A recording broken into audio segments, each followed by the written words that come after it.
ప్రియా, అంత ఆనందంగా ఉన్నావేంటి? చాటింగా, మ్యూజిక్కా, లేక ఏదైనా కొత్త యాపా?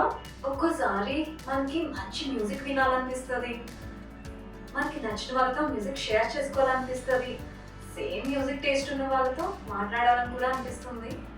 ట్యూన్ కనెక్ట్ అని ఒక కొత్త యాప్ వచ్చింది. Music ఎంజాయ్మెంట్కి enjoyment. మీ దగ్గర స్పాటిఫై ఉంటే ట్యూన్ కనెక్ట్ యాప్ డౌన్లోడ్ చేసుకుంటే మనకి నచ్చిన సాంగ్స్ షేర్ చేసుకోవచ్చు, లైక్ చేసుకోవచ్చు, కమెంట్ చేసుకోవచ్చు. సేమ్ మ్యూజిక్ టేస్ట్ ఉన్న వాళ్ళతో మనం ఆడియో వీడియో కాల్స్ ఇంకా చాటింగ్ కూడా చేసుకోవచ్చు. కొన్ని పాపులర్ సాంగ్స్ రీసెంట్గా ట్యూన్ కనెక్ట్ యాప్కి యాడ్ చేసి నేను అక్కడ ఒక పెద్ద సెలబ్రిటీ అయిపోయా తెలుసా. ఈ క్యూఆర్ కోడ్ స్కాన్ చేయి, యాప్ డౌన్లోడ్ చేయి, మస్తు ఫన్నింగ్గా. మీరు మాలో మంచి మ్యూజిక్ ఎంజాయ్ చేయాలనుకుంటున్నారా? అయితే ట్యూన్ కనెక్ట్ యాప్ని ఇన్స్టాల్ చేయండి.